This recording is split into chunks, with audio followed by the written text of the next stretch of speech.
Eh bien, bonjour à tous. La mystérieuse et peu connue affaire d'Aravilliers dans le Val d'Oise du département 95. Alors, plus de 22 ans après, cette affaire reste une référence dans le milieu ufologique puisqu'elle décrit le récit de 5 personnes qui disent avoir clairement vu dans le ciel du 10 janvier 1998 vers 7h30 du matin un objet volant non identifié au-dessus du hameau d'Uruel dans la commune d'Aravilliers. Alors, cette observation d'OVNI est sans doute l'une des plus importantes en France compte tenu du fait exceptionnel qu'elle a été faite par 5 témoins, ce qui est extrêmement rare, mais aussi par la qualité de leurs témoignages.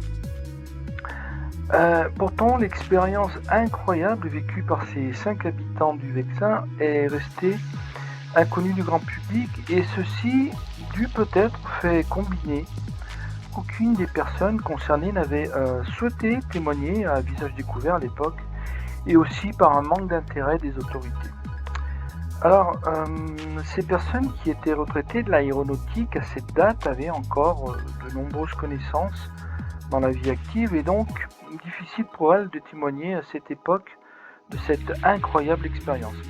Surtout pour le témoin principal, encore technicien dans le civil et ancien technicien supérieur de l'aéronautique, qui sera appelé Monsieur D, comme Daniel, dans cette affaire, car il demandera un anonymat absolu compte tenu de sa forte implication au centre de commandement nucléaire de la base de Taverny, bénéficiant même de l'accréditation secret défense.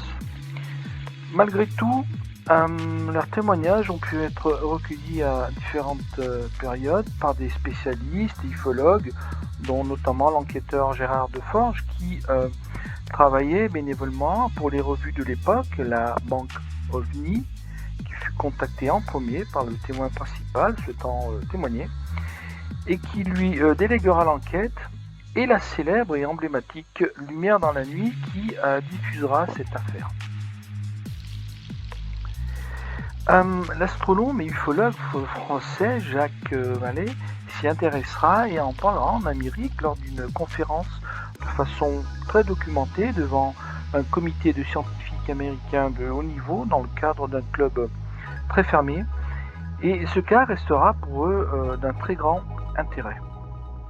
Le responsable du CEPRA, aujourd'hui GEPAN, Jean-Jacques Velasco, recueillera également leurs témoignages, mais déclarera le cas pas très intéressant, même si en privé, il avouera qu'il reste quand même assez intéressant. Bref, du GEPAN quoi. Alors, je vous propose de revisiter ce cas, mais sous une forme de synthèse, car l'affaire est assez complexe compte tenu des témoignages regroupés sur différentes périodes et d'une multitude de détails concernant le témoin principal que vous trouverez facilement si vous le souhaitez sur le net. Alors, ce matin du 10 janvier 1998, vers 7h30, le principal témoin, M. D, se rend en voiture, Peugeot 306, à une partie de chasse, accompagné de 3 amis.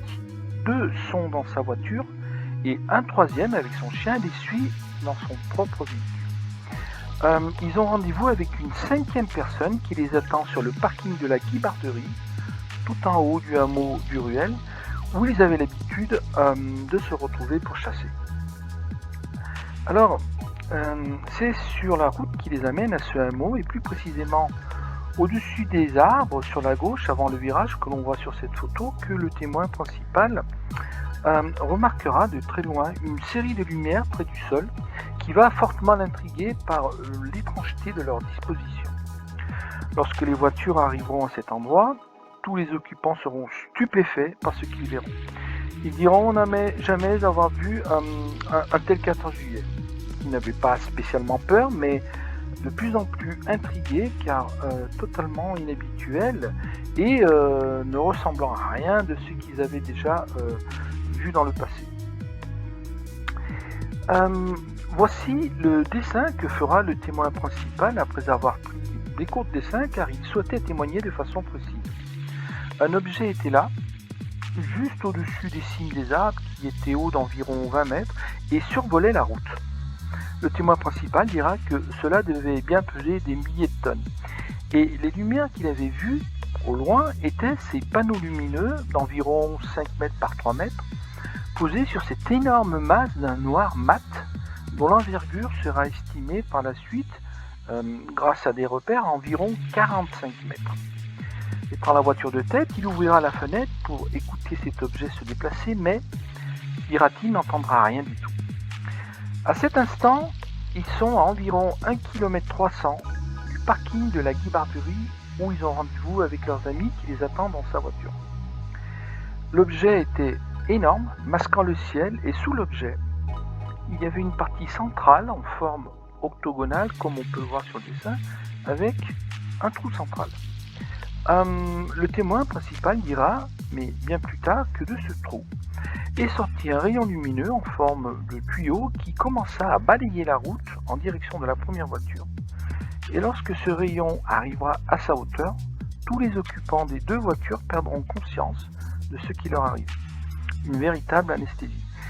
Et lorsqu'ils vont reprendre cette conscience après 10 minutes ou un quart d'heure, voire 20 minutes, en fait ils ne savent pas précisément, mais pensent que c'est dans cette fourchette, ils vont se retrouver en bordure du parking où ils avaient rendez-vous. Autrement dit, les deux voitures ont parcouru 1 km 300 sans savoir comment ils sont parvenus sur ce parking. Bien entendu, ce qui nous intéresse maintenant est le point de vue de celui qui attendait sur le parking. Et là, la situation est aussi incroyable. Voici une photo de l'endroit où se situait à l'époque le parking, aujourd'hui disparu, avec la maison de l'époque toujours existante. Un autre dessin fait par le témoin principal. Alors, la personne attendant sur ce parking dans une Mercedes confirmera avoir entendu un bruissement d'air et vu à travers le toit ouvrant de son véhicule une énorme masse le survoler à faible allure. De cette masse tombait sur sa voiture et à travers son toit ouvrant comme des perles ou des gouttes de lumière de plusieurs couleurs, formant des taches avec des bords nets sur lui et sur son siège. Puis l'objet va s'incliner vers l'avant.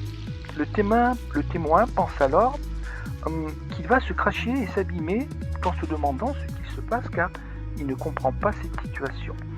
Et d'un seul coup, il a le sentiment qu'un rideau noir tombe devant lui. Quand il reprendra ses esprits, il se retrouvera face à ses amis qui sont maintenant arrivés devant lui sur le parking. Il dira que c'est comme dans les films, mais que c'est comme cela que ça s'est produit. Alors, très étrangement, la partie de chasse du matin se déroulera normalement, puis iront déjeuner ensemble après avoir à peine évoqué ce qui leur était arrivé. Suite à cette expérience hors norme, le témoin principal souffrira de séquelles et entre autres d'une brûlure au niveau des yeux qui l'amènera à consulter un ophtalmologue prétendant avoir eu affaire à une irradiation suite à un aléa professionnel afin de ne pas affoler ce médecin. Voici donc le certificat médical qui lui aurait fait ce médecin, concluant à une conjonctivite à soigner par antibiotiques et pommades. L'homme se souviendra même par la suite avoir été transporté à l'intérieur de l'OVNI, avoir rencontré des créatures et vu défiler les étoiles pendant ce qui lui a semblé être un voyage. Ce témoin clé est malheureusement aujourd'hui décédé. Alors, il faut préciser que lors d'une réunion chez le témoin principal avec les autres témoins et en présence de l'enquêteur, M. Deforge, l'un des deux passagers du premier véhicule, patron d'une menuiserie de 13 employés, affirmera avoir également vu ces lumières posées sur l'objet sans pouvoir décrire exactement sur quoi elles reposaient car ébloui par celle-ci. Il n'y a pas à ma connaissance de témoignage de l'autre passager, mais il est mentionné dans le récit de M. Deforge qu'un des témoins avait des problèmes de santé, ce qui pourrait donc expliquer cette absence. La personne avec son chien de chasse dans le deuxième véhicule, un ancien directeur en travaux publics et spécialiste des constructions de tunnels, n'était pas présent à la réunion, mais joint par téléphone, dira avoir lui aussi vu des lumières s'approcher, lui faisant penser à un avion furtif. Il lui a même aussi semblé avoir distingué une forme oblongue, mais sans certitude. Il dira que son chien était calme, mais on apprendra plus tard qu'il faisait régulièrement après ce jour des crises d'épilepsie, mais aussi qu'il a vu à l'endroit où les passagers de la première voiture ont perdu connaissance comme un nuage noir les traverser en diagonale, puis après avoir ouvert son toit ouvrant pour mieux voir, ne se souviendra plus de rien, sauf s'être retrouvé sur le parking. Il précisera que lui aussi a eu par la suite des problèmes aux yeux. Était présent également la personne attendant sur ce parking, un ancien contrôleur qualité de chez Dassault, et dont nous avons déjà parcouru son témoignage. Alors, interrogés, les habitants d'Aravilliers disent n'avoir rien oublié, même si l'histoire, pour eux, fait encore sourire, mais qu'à moitié, car ils n'ont jamais su qui étaient les chasseurs. Un adjoint au maire qui habitait leur ruelle dira que sa fille de 2 ans avait un comportement anormal depuis ce jour. Ils ont eu bien sûr du mal à le prendre au sérieux, car il a été impossible de savoir ce que cela a donné par la suite, puisqu'il aurait déménagé. Mais il faut ajouter que dans la même rue vivait le maire d'Aravilliers qui ce jour-là avait une cérémonie à ne pas louper à 10h du matin. Cette personne se levait tous les jours vers 7h30 à 8h, et s'il y avait bien une réunion à ne pas rater, c'était celle-là. Eh bien, il ne se réveillera qu'aux alentours de midi et arrivera très très en retard. Bien sûr, tous les nouveaux arrivants d'Aravilliers en parlent, car c'est ce qui apparaît en premier quand on tape le nom de cette ville dans les moteurs de recherche internet. Alors, quelle analyse peut-on faire de ce cas exceptionnel ?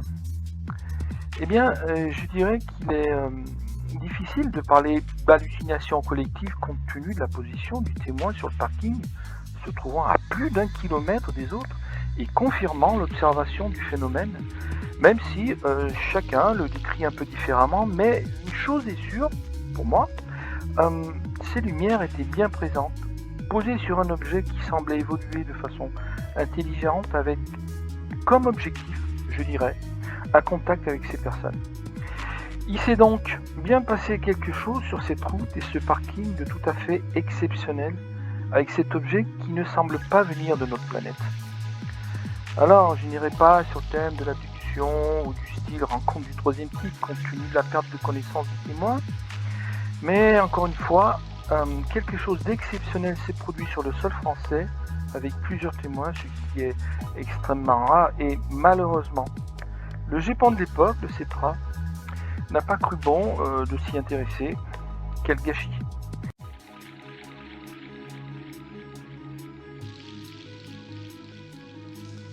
Eh bien, je finirai par une information sur cette affaire qui nous prouve bien, une fois encore, que les témoignages en France ne sont pas pris au sérieux et exploités comme ils devraient l'être, voire certaines fois discrédités, et que si un jour vous êtes témoin d'un cas intéressant et sérieux, il vaut mieux passer, comme je le fais, par les réseaux sociaux si vous ne voulez pas que votre témoignage se retrouve aux oubliettes. Alors, cette information concerne un haut responsable français, spécialiste des phénomènes de rentrée atmosphérique, ayant pu s'entretenir avec le témoin principal à qui il aurait simplement dit en conclusion à cet entretien que si vous voulez vivre tranquille, n'en parlez pas.